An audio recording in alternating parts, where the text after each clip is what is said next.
que ha surgido antes también un poco la pregunta cuando Pablo, ¿cómo lo llevamos en el ámbito puramente educativo? Entonces, esta mesa redonda está conformada por, creo que, las tres patas de lo que es el ámbito educativo y que, de verdad, ya hemos visto antes con el resto de compañeros. Por un lado, tenemos, lo voy a poner en el orden que está, Frederic Torres Úbeda, que trabaja, tiene club de juegos, lo que sería, él llevaría, para mí importante, educación informal. Esta idea del videojuego, de educar, hacer clubes de juego en colegios, en donde enseñar parte de lo que estamos diciendo, nuevas formas de juego, desde un ámbito no reglado, que es mucho de este aprendizaje informal.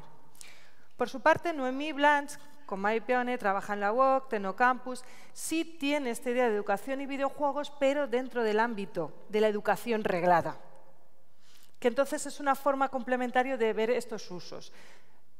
Mi planteamiento, también lo dije, aunque va a salir la idea, supongo, de gamificación, hablaremos de la idea de juegos serios, pero es desde este aprendizaje del juego y con el juego, de lo que aprendemos del mundo. Y por último tenemos a Pepe Pedraz, que no sé si lo conocéis, pero tiene... ¿La editorial es solo tuya o...? La de los juegos de rol. Por eso, no estaba ahí... Está fundado, por eso te preguntaba, que ahí no lo tenía muy claro. Tiene una editorial, con lo cual él sabe lo que es la creación y lo que queremos contar a través de mecánicas, con las herramientas tanto del juego como del videojuego. Aquí vamos a abrir un poquito más el mundo, pero también ha estado trabajando con parte de educación, que es también lo que a mí me interesaba, esa doble vertiente para hablar. Así que... tras la presentación, yo creo que, para mí creo que es importante que cada uno cuente un poco lo que está haciendo y luego que sea un diálogo entre nosotros cuatro o ellos tres y toda la sala. Si tenéis preguntas, podemos ir avanzando en temas y concretando en algo que os interesa a vosotros particularmente. Si te parece, empiezas tú. ¿El que tiene presentación? Sí. Y lo hacemos. No sé. A ver, ahora. Antes que nada, disculpadme porque al aterrizar ayer cogí un catarro y estoy un poco que no tengo voz. Pero bueno, vamos a ello. Como decía Ruth, dirijo varios clubes de juego, sobre todo a la hora de analizar X circunstancias para la tesis que estoy desarrollando de didáctica específica. Y bueno, voy directo al grano, recogiendo un poco los datos que Sandra ha mostrado antes, en esta ocasión sí que un poco más actualizados. Esto es un eslogan que yo consideraba ya relativamente superado, pero no. La verdad es que sigo viendo que se comenta muchas veces la importancia del videojuego en cuanto a la facturación. Y como decía Sandra, y lo repito, estos datos no nos dicen nada, pero son importantes por lo que no nos dicen. Y es qué tipo de videojuego mueve esa cantidad de dinero. Aquí, me he ido. Aquí sí que hay un dato en el libro blanco de la Asociación Española de Videojuegos, esto es del año pasado, que sí que nos interesa en términos puramente cuantitativos, que es que desde 2021 han crecido casi más de 2 millones el alumnado que juega videojuegos en edad de escolarización obligatoria. Estamos en los 20 millones, de los cuales casi más del 80% se junta en ese tipo de alumnado que está o bien en educación primaria, o bien en educación secundaria obligatoria, o bien en bachiller, que ya no es obligatoria, pero bueno, lo podemos incluir. Eso quiere decir que 8, un poquito más, de cada 10 alumnos nuestros juega a videojuegos. Y como decía antes, ¿qué tipo de videojuegos son los que mueven esa millonada? Pues podéis hacer la prueba de ir a poner a una clase a decirles al alumnado que ponga, por favor, qué tipo de videojuegos ha jugado en verano, que es lo que siempre hago yo, lo que llevo haciendo estos 3 años en los clubes, que seguramente os pondrán, alguno de estos 4 caerá, si no los 4 a la vez. Entonces, hablábamos muchas veces del poder educativo del videojuego, pero es que el videojuego ya es educativo por sí mismo, como también ha comentado Pablo. No es lo mismo la percepción del mundo o entender el mundo a través de un first-person shooter como Call of Duty, o de un simulador de competición o incluso de ludopatía, como existe en el caso del multijugador del FIFA con los sobres o del Fortnite, etc. Y esto ocurre cuando hay medios, porque en el centro educativo en el que yo doy los clubes de juego es lo que en el País Valencià hablamos de CAES, que son centros de acción educativa singular, que no sé si se mencionan igual en el resto de España, creo que no, pero son centros con un alto porcentaje de población inmigrante, de culturas o de etnias gitanas, y hay hay un fuerte contacto cultural y en muchas circunstancias pues hay situaciones problemáticas.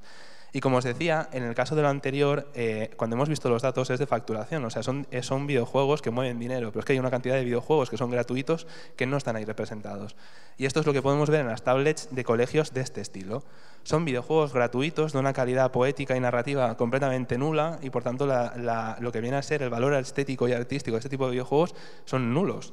Que como podéis ver, pues bueno, se entremezcla entre TikTok, luego videojuegos que simulan incluso a veces cuestiones sexuales, etc. Y esto es a lo que juega nuestro alumnado en circunstancias de marginalización. Entonces, cuando entramos en el colegio y queremos educar con el videojuego, hay una cosa que mencionamos en muchas ocasiones, que es educar a través del videojuego o utilizar el videojuego para. Pero, como hemos dicho antes, el videojuego ya educa. No es necesario coger un videojuego que tenga un tema específico o un contenido específico del currículum educativo. Entonces, aquí es donde entra un poco el melón que me gustaría abrir, y es que, sobre todo en el ámbito académico, y es que el profesorado e investigadores, estudiantes, doctorandos, etcétera, si siguiésemos las directivas de la academia de publicar constantemente, eso implica estar leyendo referentes constantemente, ¿dónde queda el tiempo para jugar? Porque luego llegamos a clase y hay que llegar a clase con una selección de videojuegos y eso implica jugarlos, entenderlos, analizarlos, hacer un guión para ver cómo los metemos en clase, qué queremos hablar con el alumnado, qué puntos queremos sacar del alumnado y que entre ellos hablan. Y aquí hay una gran cantidad de conocimiento que no está en el ámbito académico. A mí tengo que dar las gracias, por ejemplo, a gente que no está ahora mismo, como decía, en este ámbito académico, como por ejemplo Lucas Ramada, que su Instagram es una cuenta ultra valiosa en el sentido de que todas las recomendaciones que da son juegos de calidad. Como Lucas Ramada podemos hablar de Mariela, de Tomás Grau, de Boris. Hay una cantidad de gente que no está en el ámbito académico que está descubriendo juegos porque los que deberíamos estar también descubriéndolos desde el ámbito académico no tenemos tiempo y no nos dejan porque no se valora como algo productivo.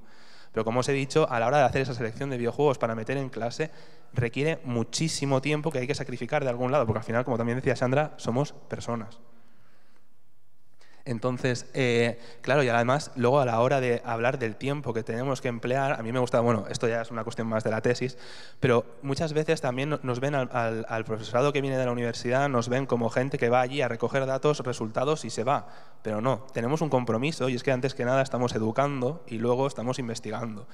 Por eso me gusta mucho hablar de investigación y acción educativa, porque todo esto es una práctica de educación primero y luego los resultados o todo lo que podamos obtener de ese tipo de investigación, entonces lo podremos poner en los resultados, pero tenemos un compromiso con la educación de nuestro alumnado, que es realmente lo importante. Por de ahí los métodos ecológicos a la hora de respetar las culturas escolares que hay en cada centro educativo, así como ese compromiso con la educación de nuestro alumnado. De esta forma, entendiendo la cultura del videojuego que tiene nuestro alumnado y cuál es la cultura que nuestra selección de videojuegos propone a la hora de entrar en clase, generamos este espacio de experimentación y de mediación que se genera en un tercer espacio que está a medio camino entre la cultura del alumnado y la cultura de la selección de videojuegos que proponemos nosotros, en el cual pues, empleamos una pedagogía culturalmente sustentante en la que no negamos la identidad de nuestro alumnado a la hora de participar en el videojuego, pero sí que intentamos enriquecerla, expandirla, de forma que esta... Uy, me he ido demasiado. De forma que esta flecha rizomática se expande, pero no es un punto en el que nosotros queramos incluir el videojuego en el currículum. La cosa no acaba ahí, porque ¿cómo incluimos el videojuego en el currículum educativo? ¿Para qué? ¿Cómo? ¿Cuándo? Entonces esto no para de expandirse a la hora de proponer, pues lo que decíamos, ese tercer espacio de enriquecer los referentes culturales de nuestro alumnado. Y bueno, la reacción es inmediata y clara. Os podría poner muchísimas líneas de diálogo como me obligan en la tesis, pero yo creo que las fotos son más claras que cualquier cosa. Esto es lo que ocurre cuando tú dices que a lo mejor vas a meter videojuegos en clase, el alumnado se emociona porque se cree que va a jugar a Roblox o a Fortnite y claro, no se encuentra eso.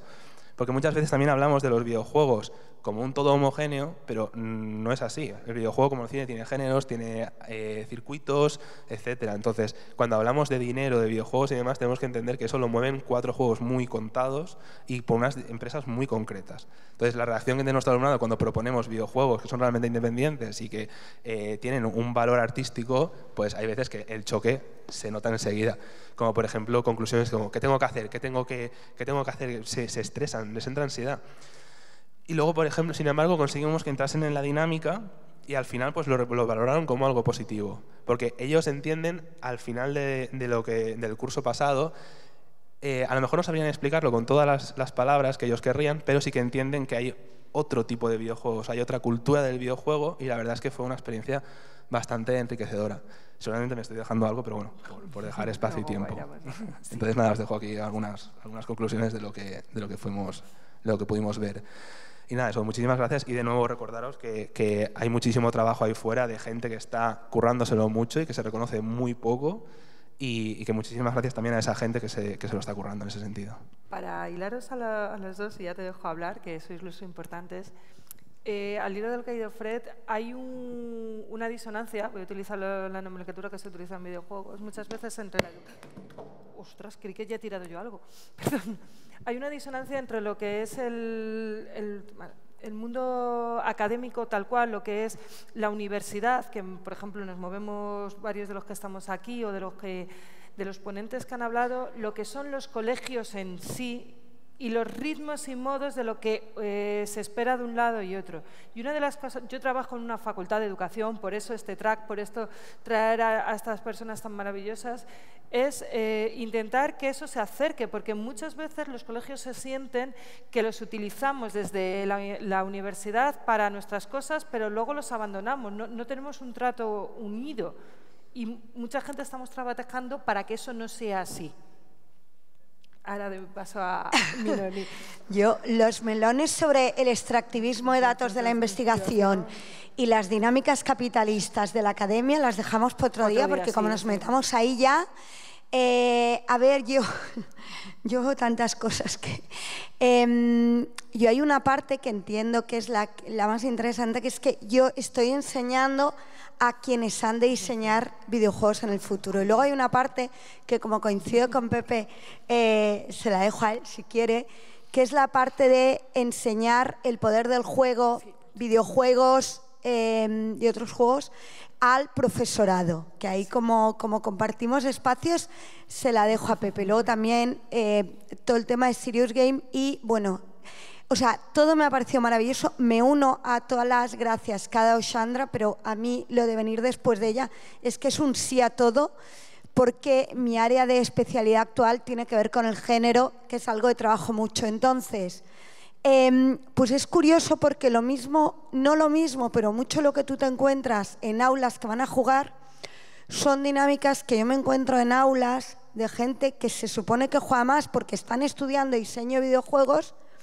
pero que conocen y que no. Y entonces aquí hay varios melones. En las reuniones estas que hacemos, los claustros de llorar, de quejarnos, que hacemos en reunión. Entonces yo estoy en el claustro de diseño. Yo doy asignaturas de psicología, porque es mi formación de base, doy asignaturas de diseño de juegos, especialmente juego analógica, y doy asignaturas de diseño aplicado, llamémosle gamificación o serious game. Y en las reuniones de diseño hay toda una queja sobre que no conocen referentes, ¿no? En diseño de videojuegos clásicos. Es decir, videojuegos clásicos, que solo juegan a los juegos de moda. Es decir, nos encontramos que esta mirada sesgada y muy de foco hacia un determinado tipo de juegos. Sí, a unos modos de juego, unas mecánicas muy específicas, pero correcto, que no conocen otros modos de clásicos o diferentes, como estamos que no conocen videojuegos clásicos de hace 30 años, porque para ellos es clásico. Y también que los referentes que tienen de videojuegos son los que son. Y yo ayer lo hablaba con Sandra, coincido. Para mí, para mí hay 3 patas que hay que trabajar en aulas porque son fundamentales, que son qué pasa en la industria, ¿Qué pasa con los videojuegos que creamos y con los escenarios? ¿Y qué pasa en quién juega? ¿No? Y entonces, ¿qué pasa? Pues que las aulas están recogiendo lo mismo que pasa fuera. Y los criptobros boxeros también están en nuestras aulas. Y como ahí fuera no son mayoría, pero hacen mucho ruido y ocupan un espacio que nos obliga a hacerles caso de una manera que creo que no es la buena. Entonces, los datos son los que son, pero de gente que niega que la Tierra es plana, no nos ha de hacer dudar que niegan las estadísticas. Y entonces aquí entraríamos en melones, que seguro que Sandra conoce mucho más que yo, cómo es la identidad gamer. Entonces trabajamos qué pasa en los videojuegos, pero a mí también me insultan, es que insultan a todo el mundo. Con lo cual tenemos en las aulas lo mismo que fuera. Uno de los planteamientos, y por eso yo te matizo del porqué de esta mesa y de todo el track, es lo que decía, salir de esta idea de gamificación, salir de esta idea, que también es importante, no lo estoy diciendo o juegos serios, sino de qué aprendemos del mundo, porque tiene mucho reflejo en la creación de comunidades, se está entendiendo, además el videojuego es un sitio donde nuestra chavalada está conformando su identidad, que venimos diciendo que es una piedra de lo que estamos hablando, yo lo sé, pero hay que recalcar que eso luego funciona en cómo se relacionan en las comunidades de juego, en las redes sociales, cómo lo reflejan, y no es lo mismo en una comunidad sana que en una comunidad donde prácticamente tienes que luchar para asistir, que dicen, me voy, ¿para qué? No me merece la pena, yo me quiero divertir, si yo lo único que quiero es jugar, a mí déjame de tus monsergas, si tú tienes un problema de que te fastidia que te ganen, juega mejor, algo así. Entonces sí tiene mucho que ver y hay una visión muy minoritaria que además tiene que ver con ciertos modos, ciertas mecánicas que son prevalentes en otras visiones más amplias. Y eso une con, y ya abro melón y paso micro, y es esa idea de cuántos millones mueven los videojuegos, está todo el rato y es la que está en parte del alumnado, y ahí es donde tenemos un problema. Hemos dicho que los videojuegos sirven para ganar dinero, entonces tú cuando coges y analizas y dices, venga, ¿qué pasa con estos videojuegos? ¿Qué pasa a nivel de representación? ¿Qué pasa a nivel de mecánicas? ¿Qué pasa? Yo tengo alumnos que sin ningún tipo de rubor levantan la mano y me dicen, es que eso da dinero. Y entonces yo directamente les digo, pues nada, pasemos a robar órganos. Digo, no, o sea, si el dinero es el único filtro que vamos a tener, la esclavitud funciona estupendamente y ya no os hablo de comprar órganos. Oye, a la gente se la duerme y se le quitan, chim pum. Hostia, pues es que estamos en lo mismo. Entonces tenemos un discurso de esto es lo que hay, este sistema es capitalista, porque no hemos hablado de otro melón que es el gambling. Y es que te lo dicen. No, uno me dijo en clase de psicología, ¿tú qué esperas? Aprender a manipular a los niños para que paguen dinero. Dije, espero que no sea en esta clase y espero que no sea en esta facultad, pero es que hemos magnificado tanto, y me voy a meter en un melón, pues si no, no sería yo. Y aquí estamos, y en mi tierra, en Cataluña, también la industria, dinero, y cuando planteas según qué tema te dicen, es que no da dinero. Entonces, ojo con la responsabilidad de verdad de la industria, que yo no la veo. Pero aquí, uno de los problemas, y ya te dejo a ti, de lo que estamos hablando, es la dejación de funciones de las instituciones. Hay una dejación de funciones en relación al aprendizaje de este tipo de... Yo es que lo llevo a que es un medio expresivo artístico, aparte de ociocultura y todas estas cosas. Entonces nos encontramos, que aquí retomo lo que ha dicho Fred, y en ellos estamos en la misma onda.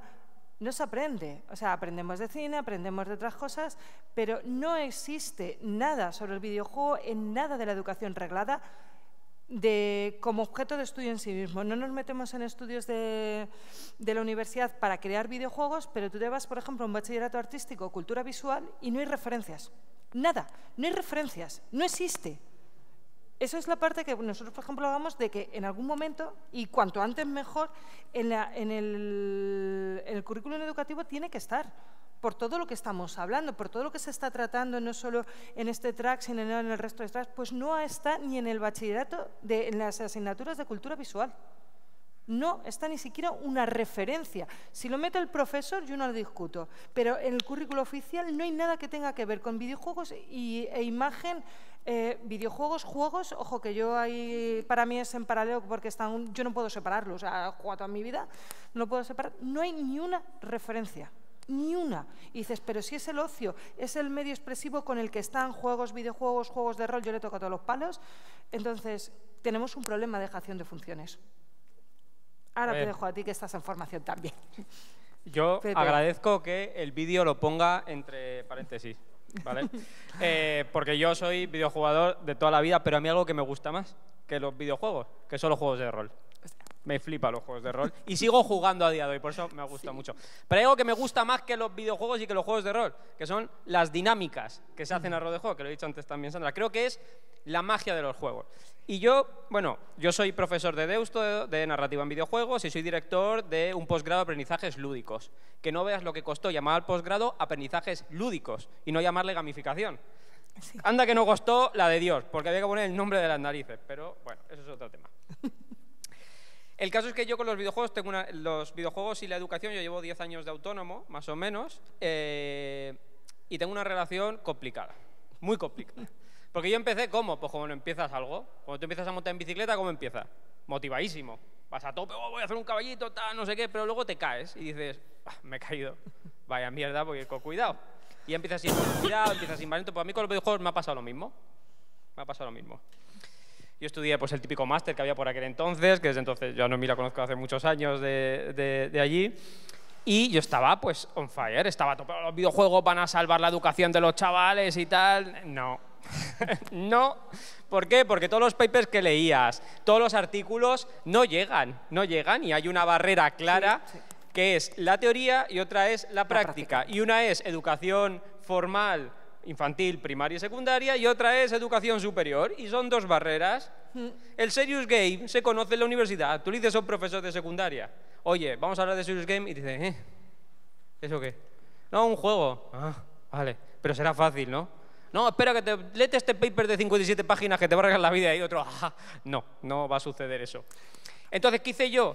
Una decisión vista ya con perspectiva bastante sabia, porque sigo siendo autónomo y me puedo dedicar a esto, que es bajarme de los videojuegos, que sigo jugando, no quiere decir que no juegue en mi tiempo libre, y subirme al carro de los juegos de rol y los juegos de mesa y los escape rooms. Es decir, enfocarme en herramientas íntegramente analógicas. ¿Por qué? Porque yo tengo una teoría que no está demostrada por ninguna entidad superior, que dice que si no tienes que enchufar algo, una corriente de luz va mucho mejor siempre. Entonces, cuando a un profesor le obvias el paso de tener que disponer de herramientas digitales en un entorno educacional que debería ser igualitario entre todas las personas que componen una sociedad, porque para eso está educación pública y de calidad, para que todo el mundo tenga acceso a una educación, pero no hay inversión, con lo cual no tienen tabletas, por mucho que nos pongamos todos morenos, no tienen tabletas, tienen tiza y pizarra, y es lo que hay, y oye, a tope de la tiza y la pizarra. Pues, ¿qué va a entrar mejor? ¿Un videojuego o un juego de mesa? ¿Qué va a entrar mejor, estimado público? Juego de mesa. ¿Qué ilusión más de esto? Siempre lo hago. Juego de mesa, ¿vale? Entonces dije, me voy a meter por esa rama. Y por esa rama empecé ligeramente a evolucionar y a trabajar, pues, no solo con profes, que eso mola mucho, sino también, pues ahora mismo estoy dando un curso para bibliotecas, para hacer escape rooms en bibliotecas. Soy formador de la Comunidad de Madrid, de la red de bibliotecas, de un curso de juegos de rol de 30 horas, para implantar una colección de juegos de rol en las bibliotecas para hacer clubs de juegos de rol. Flipas, ¿eh? En mi época, lo mismo que porque debemos ser más o menos de la quinta, nos perseguían con antorchas y un cuchillo y decían, esta gente mata... Ahora ha cambiado todo mucho. Yo, lo que ha dicho antes Ruth, yo tengo mi propia editorial que fundé con Juli Iriarte y con Xavi Sosías, con dos compis, y que nos integramos en otra más grande porque yo tenía un problema, que yo estaba hasta las narices de jugar con enanos barbudos a cazar a dragones, no me apetecía. Mira, llegé a un punto en mi vida que dije, mira, pues ya está. Y me apetecía conocer otras cosas. Y yo os digo una cosa, el mercado del videojuego indie es jodido, ¿a que sí? Pues en los juegos de rol indie flipáis.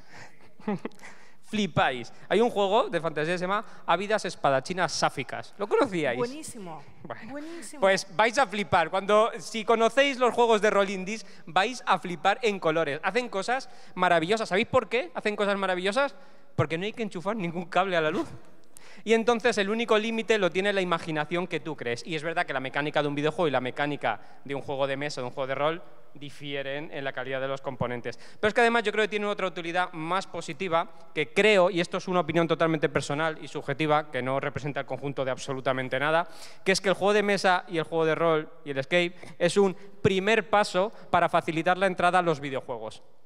Y creo que muchas veces los videojuegos no están... No sé qué... Pues, son complementarios. Yo es que jugaba a todo... Por ejemplo... No, pero no hablo de jugar. Yo, si tengo que elegir, muy a mi pesar, prefiero los juegos de rol y los juegos de mesa a los videojuegos. Yo si me pone una pistola y me dice, Pepe, elige. Digo, pues los juegos de rol, me quedo con los juegos de rol. Ay, creo que cada uno elegirá sus cosas. Yo tengo colección de videojuegos, pero yo me lo quedo. Pero sí creo que las facilidades, y de lo que ha hablado Frederic antes, de todo lo que aporta, y sobre todo que hay una cosa que también me dio mucho, acabé muy asqueado de la gamificación y del concepto de juego y aprendizaje. Pues yo ya estaba hasta el análisis pero yo es que tampoco creo que el juego requiera de aprender. O sea, quiero decir, el juego para mí es un medio de expresión cultural. Es como si dices, aprendizaje basado en tortilla de patatas. O sea, yo sé que si hago una tortilla de patatas, pues mido ingredientes, la cocino, le doy la vuelta, mido el tiempo, las cantidades, yo hago tortilla y no me tiene que venir a decir, no, pues es que estás aprendiendo a hacer una tortilla de patatas porque tienes que medir los ingredientes. Pues a veces siento cuando vas a un profesor y le explicas, no, el juego es aprendizaje porque mira, con un juego desarrollas habilidades orales y además tienes destreza o culo manual, como en el resto de 850 juegos que hay. Yo creo que en cierta medida es por el productivismo. Calvino, por Dios, quemémosle, Pepe Calvino. Todo le tenemos que mirar una productividad concreta para algo. Entonces, yo soy bastante odio la palabra de juegos serios, de verdad. Me parece un oxímoron, o sea, todo juego es serio. Como ontológicamente no tiene sentido, pero se utiliza como etiqueta es que estos tienen un objetivo que no es la improductividad.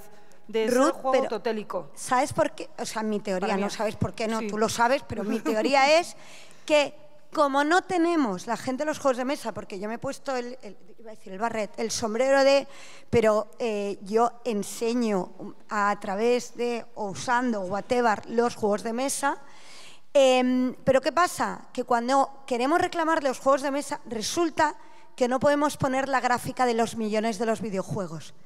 Entonces, para explicar la utilidad, porque las cosas han de ser útiles, porque productividad, porque capitalismo, resulta que hemos dicho, pues para que nos hagan caso con esto de los juegos de mesa, como resulta que no movemos millones de euros, entonces lo que vamos a explicar es que las cosas son útiles y entonces ahora cualquier juego tiene más indicaciones de para qué sirve que de cómo jugarlo.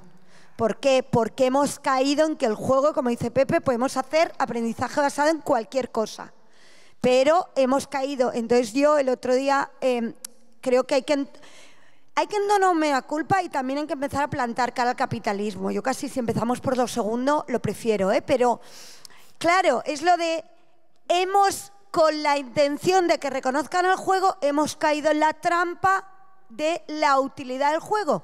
Cuando venimos de que el juego por definición no es útil, sino que es libre y por placer, entonces nos hemos caído en una trampa, pero insisto, mi explicación es porque no teníamos millones de euros por poner, entonces como para que el capitalismo nos haga caso, hasta que encuentren camisetas, hasta que Amancio encuentre una camiseta... Los juegos de mesa educativos está siendo un nicho de negocio.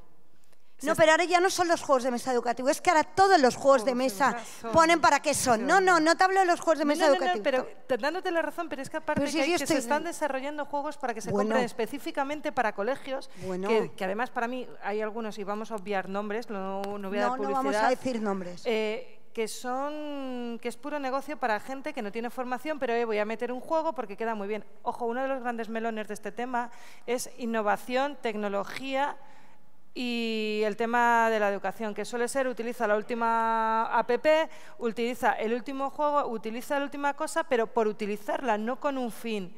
Y entonces eso se está replicando no solo en el mundo de la academia, sino en los colegios, en los institutos. Yo soy el profe guay porque utilizo esto.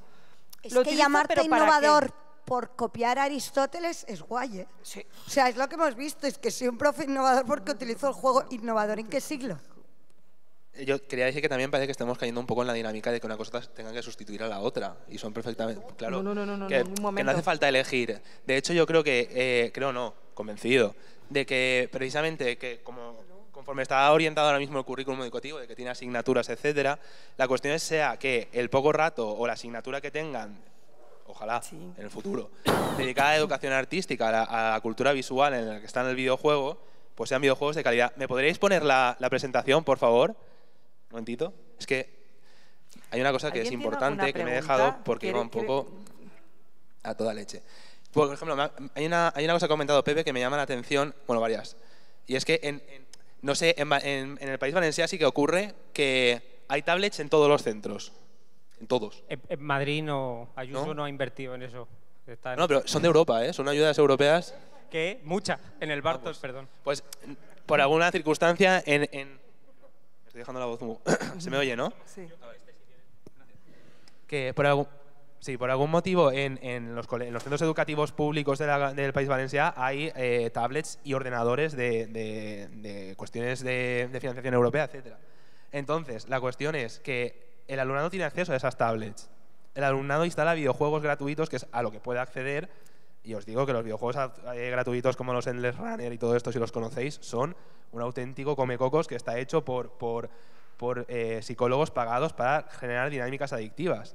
Entonces, muchas veces, cuando por ejemplo comentamos facilitar el acceso a videojuegos, hay una cosa que se puede ver aquí, y es que los videojuegos estos no creo que respondan a ningún tipo de brecha digital ni de ningún tipo, porque por ejemplo es de que no llegan. ¿Cómo? No llega. El problema es que no es lo mismo. Sí, es una cuestión de accesibilidad. De accesibilidad en el sentido de, cuando yo hablo de alfabetización mediática, la alfabetización el primer paso es la accesibilidad.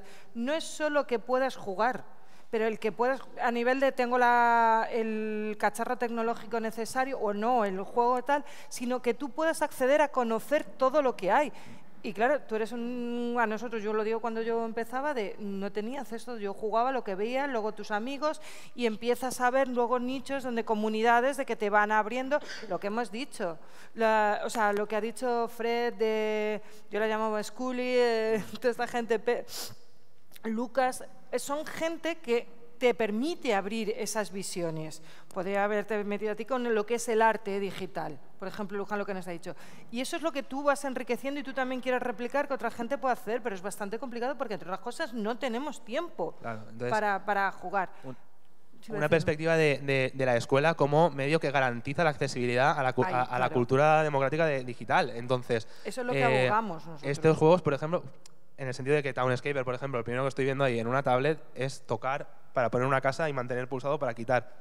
O sea, ahí no hay ninguna necesidad de entender, que a veces hablamos del videojuego y parece que estamos hablando de que hay que entender el lenguaje del videojuego en el sentido de que tengo que entender cómo controlar un mando de no sé cuántos botones a toda velocidad para hacer un 360 no-scope en el Call of Duty, y no va así. O sea, aquí no hay ningún nivel de entrada. Esto es, por decirlo de alguna forma, universal. Pero yo por eso hablo de videojuegos en modos de juego, porque son que no hace falta con muchísimos botones, no hace falta...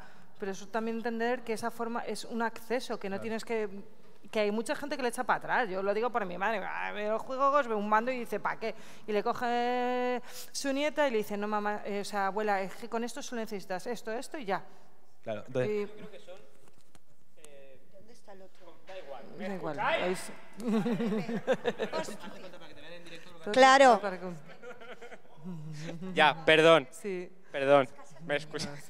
Soy así, no os preocupéis. A ver, yo creo que son dos compartimentos estancos diferentes. ¿Qué es? El juego, voy a decir la frase, el juego es cultura. Y como medio cultural y de expresión artística genera una cosa que yo abogo mucho, que hablaba antes Andri, me ha gustado un montón, que se llama dinámicas y por tanto genera espacios saludables. Yo creo mucho en el juego como generador de lugares saludables donde las personas se relacionan como seres humanos independientemente de cómo estén compuestas genéticamente. Pues se relacionan de igual a igual, de tú a tú. Creo en eso. Y creo que las instituciones de educación pública son un medio maravilloso para que los juegos estén.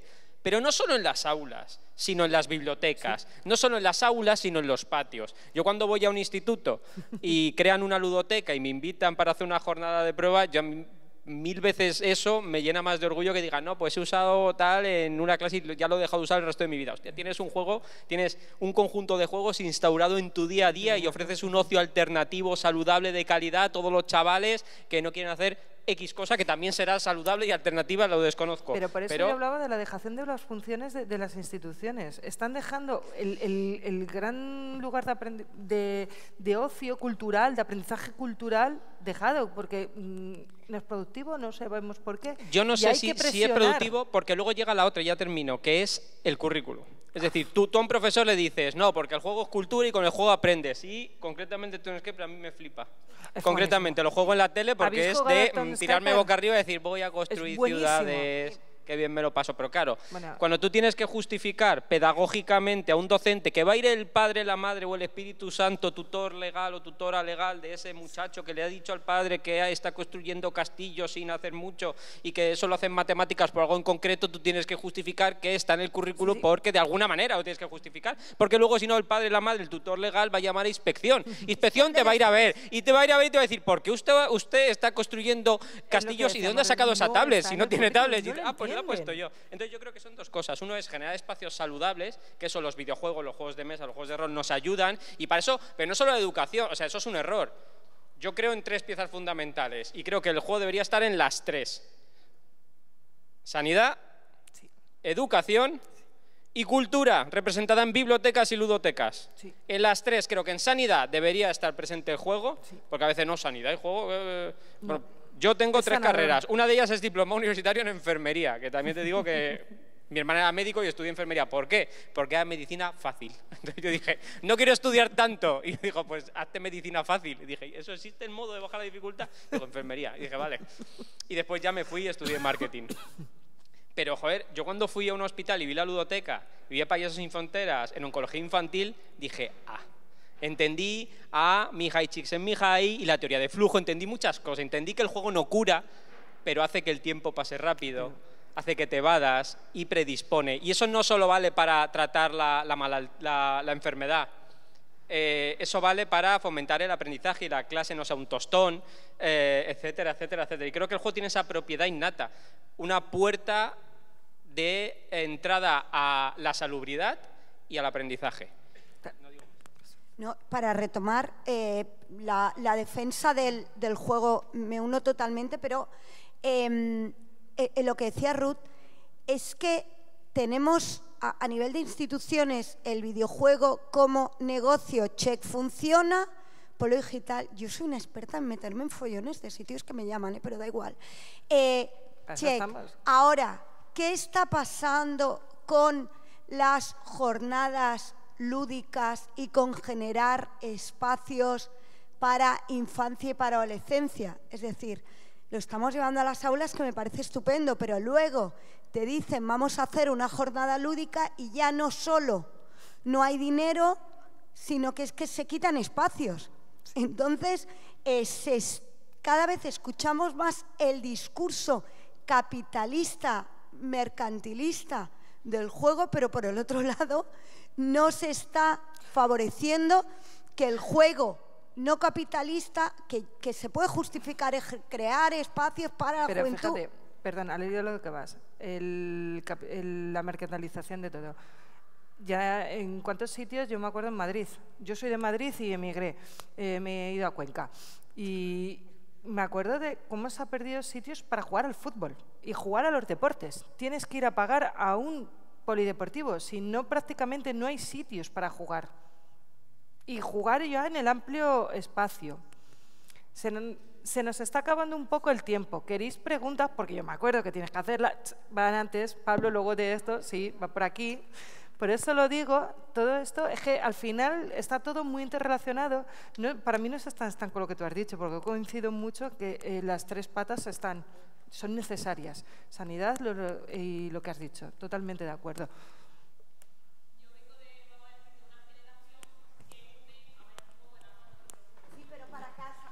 Es para que lo oigan. Gracias. Bueno, me quedo yo por aquí. Así, sí. Hola, ahora. Hola.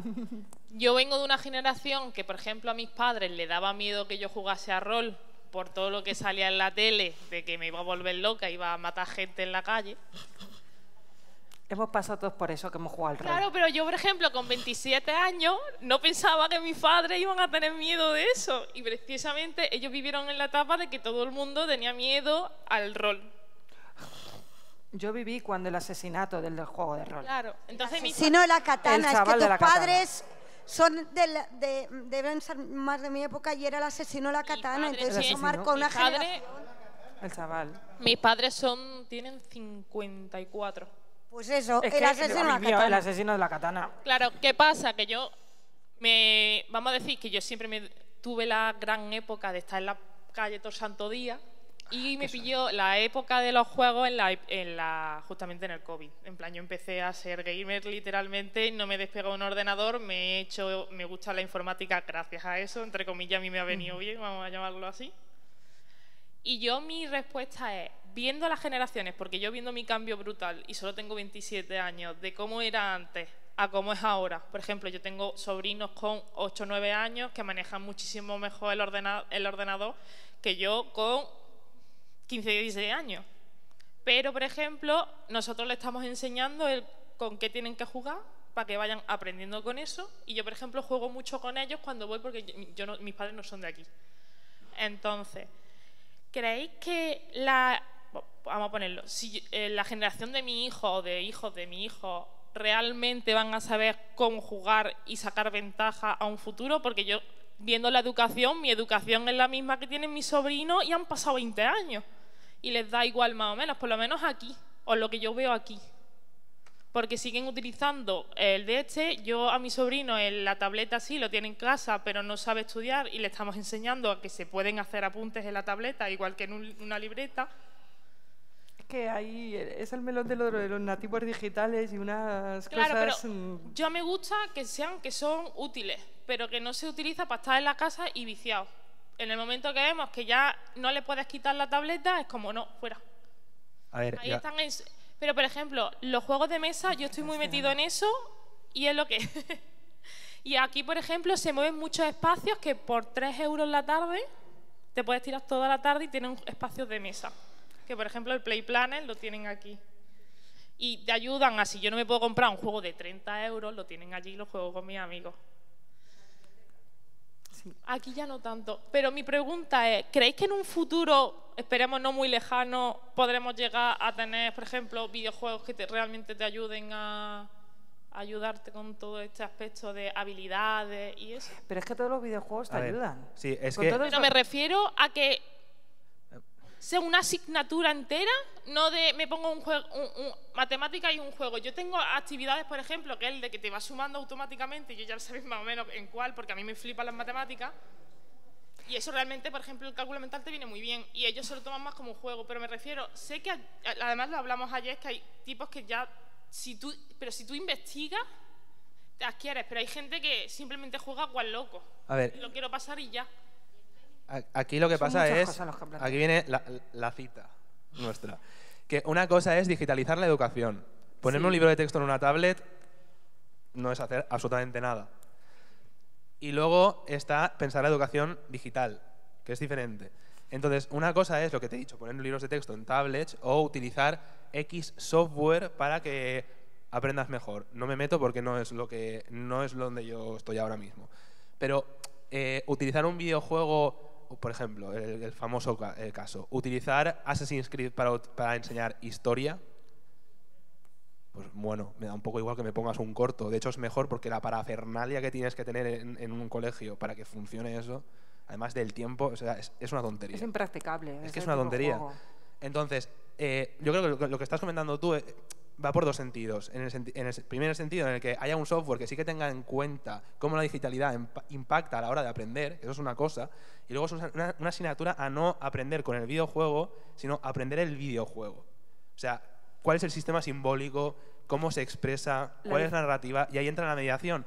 Y es que hay otra cosa que es que parece que nos lo damos por hecho, pero si el currículum está hecho por personas y se puede cambiar por personas. Es lo que abogamos, te voy a completar. Es que tiene mucha razón. Lo que aquí estamos es digitalizando, pero no aprendemos digital, que es distinto. Claro. Es la diferencia. No hace, A ver, no hace falta una asignatura de videojuegos. En el sentido de, pero se puede aprender videojuegos con un montón. Por ejemplo, yo mi área lo llevo desde el área de plástica. Maldita sea, tienen que aprender cómo es una imagen tridimensional, o sea, interactiva. Tienen que saberlo porque estamos en nuestra parte de nuestra vida. ¿Me vas a permitir, por favor, que es muy bonito? Ay, lo que llevas es esto. Y no lo saben. Y no saben por qué esos iconos son así, por qué esos colores son así, qué implica. Es que, de verdad, es alucinante. En cultura visual de bachillerato no existe referencia, pero ya en el videojuego, al hipertexto. Que yo pregunto a mis alumnos, bueno, ¿qué sabéis del hipertexto?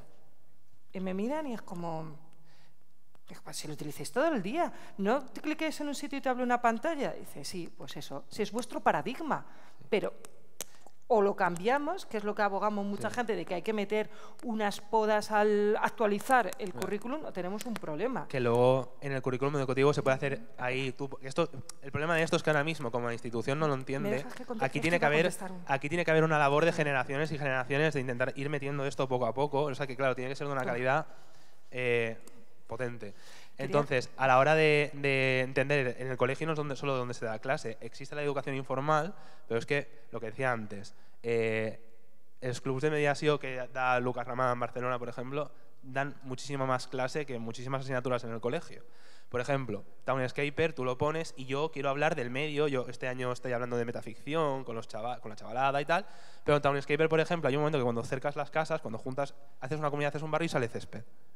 Luego resulta que juntas X casas y sale una cuerda de tender. Vale, estamos hablando sobre el videojuego y de paso estamos aprendiendo pues, la comunidad, el barrio, etcétera. Pero no, yo no utilizo Townscaper para hablar del barrio. Yo hablo de Townscaper y de paso la visión de Townscaper es generar una comunidad y generar un barrio. Entonces, eso, pues, por decirlo de alguna forma, eso que te llevas. Aquí, espera, que te iba a contestar. Levanta, levanta, que te vean. Yo quería... Bueno, funciona. ¿Voces? Ah, no. Que darle. Yo quería preguntaros por un tema que creo que Pepe ha pasado antes de puntillas por encima. Espera, entonces, ¿hay preguntas anteriores? Había más preguntas. No, te había entendido quería que preguntar, perdón. No, pues perdón. entonces... Me he colado, ahora la hago la pregunta. Lo digo porque si no, un poco por el orden... vale. Oh, perdón. Gracias, Quería preguntaros allá por el infausto año 2010, en Andalucía, se dieron un montón de ordenadores portátiles a los chavales, ¿no? Y a mí, yo lo que aprendí de esa experiencia es que los ordenadores se les daban capaos para que no pudieran divertirse con ese ordenador. Nada que, evidentemente, luego se le instalaba el Ubuntu y ya está, y los chavales hacían lo que... Pero bueno, tenían que aprender un poquito más de informática, ¿no? ¿Qué sentido tiene esto? ¿Cómo, no sé, yo no tengo ni idea de pedagogía, pero me gustaría saber vuestra opinión y por qué se hizo de esta manera? Es decir, le decimos a los chavales, este ordenador te lo va a pagar el Estado, la Junta de Andalucía, quien sea, siempre y cuando tú no te diviertas con él, porque hemos venido a aprender, ¿no? O sea, creo que ¿qué sentido tiene esto? ¿Cómo lo veis? Voy a contestar antes, con perdón, porque es que es una cosa que me viene inmediatamente. El año pasado teníamos tablets, pero claro, yo venía de una cultura de Windows, de jugar en PC, ¿vale? Pues todo el verano mirando cómo puedo instalar Windows en un USB para que cuando lo enchufe, la placa base me salte primero el sistema operativo de Windows antes que el Linux del colegio. Total. Luego resulta que este año llego, después de toda la parafernalia técnica, y me encuentro que hay ordenadores. Pero ¿qué pasa? Que es otra cosa que se comenta muchísimo, que es que hay medios, pero no hay formación permanente del profesorado. Entonces los ordenadores están ahí tirados. ¿Qué pasa? Que llego yo y resulta que el ordenador, que es más nuevo, que son portátiles pequeñitos, cuando lo enciendo me dice, oye, ¿qué quieres instalar? O sea, ¿qué quieres arrancar? ¿Windows o Linux? Y claro, Windows no estaba capado. Entonces ahí puedo hacer lo que quiera.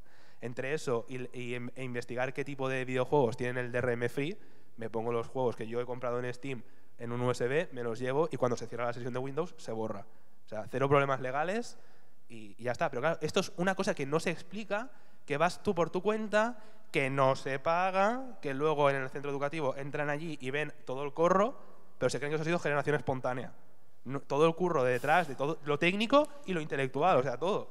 Nada. Ahí no. Yo dos matices. Lo decías, uno, el discurso sobre qué es serio y qué no es serio. Y sobre qué te capo y qué no, porque resulta que videojuego mal, libro sí, es decir, ¿quién decide? Y luego, segundo, demuestra la edad y la ineptitud de quien toma según qué decisiones, porque van a tardar 0,5. Entonces, el mensaje que estamos diciendo es, esta institución es una institución aburridísima y a la que le interesa cero y dedica tiempo a hackearte y aprende que siempre vas a tener que estar fuera del sistema. Que igual para lo que necesitamos en el futuro no nos viene mal tener una generación así, pero creo que es demostrar que estás absolutamente fuera. O sea, que es como tomar decisiones absurdas. Pero bueno, tú decías tabletas. ¿Algún día alguien abrirá el melón de las pizarras digitales? Que han muerto todas ahí, la de millones de... Bueno, es que... Pero, digo, No. estamos... A ver, espera, que vayan preguntando, que nos quedan 5 minutos. Un minuto. y hay Yo, dos por ejemplo, preguntas. la pizarra digital la he rescatado ahora, después de haberla puesto ayer en el colegio, después de 15 años, para jugar a Hidden Folks en la pizarra digital y que puedan jugar ahí 4 o 5 personas a la vez, que os recomiendo ya por último que lo veáis en la sala Zoom, que la busquéis, en la exposición de Barcelona, que las pizarras digitales se pueden utilizar para algo, pero de nuevo, no se sabe cómo. Yo lo que quería era aportar una opinión más que una duda como tal. Respecto a lo que ya se ha mencionado varias veces, yo sí que creo que al final es normal y vamos, creo que es lo común que se convierta en un negocio porque es una industria, al final, por mucho que nosotros queramos verlo de otra forma, es una industria donde hay muchísimos intereses por todos los lados y yo creo que el hecho de que sea un negocio no es algo negativo, sino que lo que se tendría que hacer es emprender con una conciencia que podemos entrar en el debate de que se haga o no, pero emprender con esa conciencia de decir vamos a hacerlo para mejorar algo o simplemente vamos a buscar el dinero. Pero creo que se puede emprender, creo que se puede convertir en un negocio que sea igual de bueno, pero con un objetivo no solo el del dinero, sino buscar algo mutuo, buscar dos lados. Yo estoy de acuerdo en parte de lo que dices, pero aquí por lo menos yo desde mi punto de vista yo quiero resaltar su parte, que lo llamamos de muchas formas, pero su función de heterotopía, de sitio donde jugamos nos salimos de nuestro día a día, experimentamos otras cosas. No podemos quitar ese plano, de acuerdo, pero no vamos a centrarnos solo en él. Venga, vamos a abrir el foco. Hay mucha gente que no abre el foco. Y es un poco, aquí es, vamos a abrir el foco. No centrarnos solo, porque por ejemplo la parte de marketing y dinero ya se habló más ayer, pero vamos a ver de cómo funciona como espacio de experimentación, de ver otras realidades, de que no nos cuenten siempre lo mismo. Por lo menos es un poco la intención. A ver, yo sí, a ver, ¿cómo te llamas, compi? Carlos. Carlos, me gusta tu pregunta y tu reflexión, Carlos. Soy autónomo, quiero decir, vendo juegos, tengo una editorial. Quiero decir, lo que pasa es que lo voy a conectar con lo que has dicho tú, que por qué el problema no es que tú vendas un producto. Si tú tienes claro el fin, que es la ética, está bien. Bueno, vivimos en el mundo en el que vivimos y darte la espalda pues es de necios, ¿vale? El problema es cuando tú das a muchachos ordenadores porque Microsoft te dice, hey bro, si me das ordenadores, hacemos business. Y el otro dice, ordenadores para todo el mundo. ¿Y quién está con los muchachos? Los profesores. ¿El profesor él ha dicho algo? No, porque los profesores aquí no importan, aquí importa Microsoft. Está muy bien el business, yo soy autónomo, repito, pero sabiendo qué lugar ocupamos todos en la sociedad y sabiendo qué es lo importante, que no es el ordenador, sino que es la educación del alumnado, todos y todas podemos contribuir con herramientas, pero lo importante no es el ordenador, lo importante ni siquiera es el videojuego. Lo importante es la educación de la chavalería que está ahí abajo. Que el videojuego, el juego de mesa, el juego de rol o la tortilla de patatas son herramientas que ponemos a su disposición para que su aprendizaje se adecue a los tiempos actuales. Simple y llanamente. Cuando tú antepones tu producto, no digo tú, pero tú. Cuando tú antepones tu producto, no, es que parece que estoy personalizando, pero no estoy personalizando. Cuando tú antepones tu producto por encima del resto, lo que estás haciendo es el hipercapitalismo, que es te vendo mi producto. ¿Por qué? Porque hacemos business. Y ahí es cuando se produce el problema, porque entonces dejas de estudiar todas las etapas que tiene. Esto lo hemos hablado mucho, Pepe. Yo en el capitalismo, bueno, no creo. Yo no. Cero. Pero es que además, yo soy autónoma y no creo en el capitalismo, matadme, yo qué sé. Pero yo me estaba refiriendo a la responsabilidad de lo público. Porque yo sí que creo mucho en el poder de lo público, en el sentido de que lo público se ha acercado solo al videojuego desde la parte de las empresas, que me parece estupendo. Trabajo en 3 facultades que se dedican a formar videojuegos, muy a favor de todos estos proyectos de emprendeduría. Yo no estaba diciendo que eso no, estaba diciendo que no se quede, que no se ponga solo el foco desde lo público en lo que da dinero. Yo creo que a las empresas la ética se las pide con legislación. Yo no le pido a un empresario que sea ético. Yo creo que hay que legislar para que no ser ético le salga más caro, para que ser ético es igual, me habéis entendido. Me he liado. Sí, lo que yo quería comentar. Corre la última Lo que yo quería pregunta. comentar también es que muchas veces es el foco.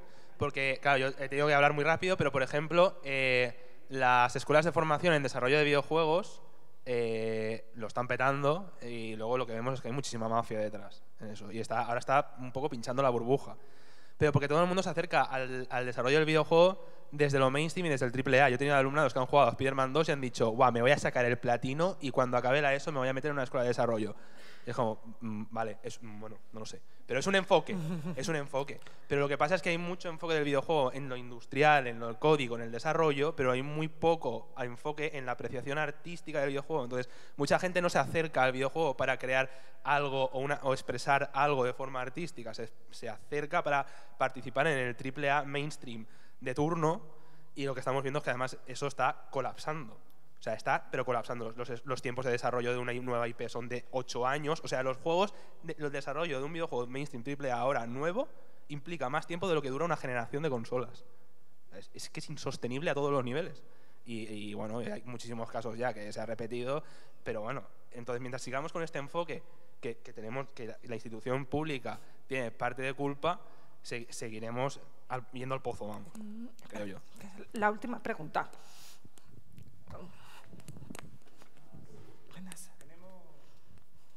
Tenemos gente de teoría estética y de bellas artes en la sala, algunos sí, ¿verdad? Sí. ¿Os acordáis de un documental famosísimo de 10 horas que se llama SOA, verdad? Es un documental de 10 horacas sobre el Holocausto. Y hay una escena muy particular donde uno de los supervivientes, un viejito, va caminando por lo que queda de uno de los muros de Treblinka y simplemente se queda llorando, ¿no? Y dice, no puedo describirlo. Bueno, pues esto tiene una correlación directa con algo que decían Adorno y Horkheimer, de que la poesía es imposible después de Auschwitz. Sí, sí. Evidentemente tenían que decirle a Adorno y Horkheimer que eran unos putos muermos. ¿Y por dónde va? Pues voy a partir una lanza en favor de Pepe. Cuando nos encontramos con que uno de los límites de la estética es representar el horror, ¿no? El horror máximo, la muerte a escala industrial, los genocidios, este tipo de cosas. Claro, este tipo de asuntos pues vamos a comprenderlos a la filosofía. Y uno de los papás de todo este tipo de cosas pues es un señor italiano que se llama Giorgio Agamben y que escribió una cosa que se llama la teoría del Homo sacer, ¿no? Claro, este tipo de cosas la vemos en juegos como This War of Mine, que es maravilloso, pero ¿se puede hacer mejor? Sí. Pepe, ¿te suena de Génesis? Eso es cuando la humanidad no vale absolutamente nada.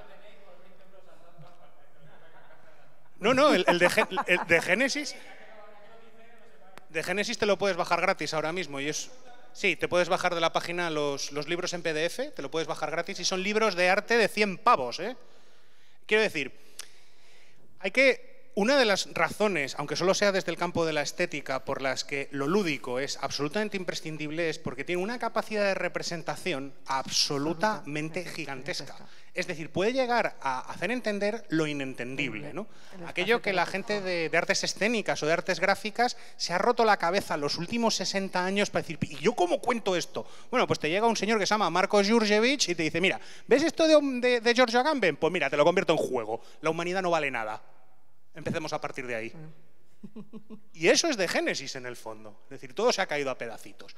Pero claro, por la parte de cuando la supervivencia es algo meramente animalístico, ¿no? Cuando es meramente zoé, no bios, eso es This War of Mine. Bueno, pues señores, desde la parte de la cultura, es decir, del juego como cultura y como capacidad de referencia y representación de la realidad, bueno, pues yo veo que en ese pequeño campo de lo lúdico están pasando cosas que los sesudos creadores de teatro como Peter Brook no han sabido hacer. Pues nada, muchas gracias por todo.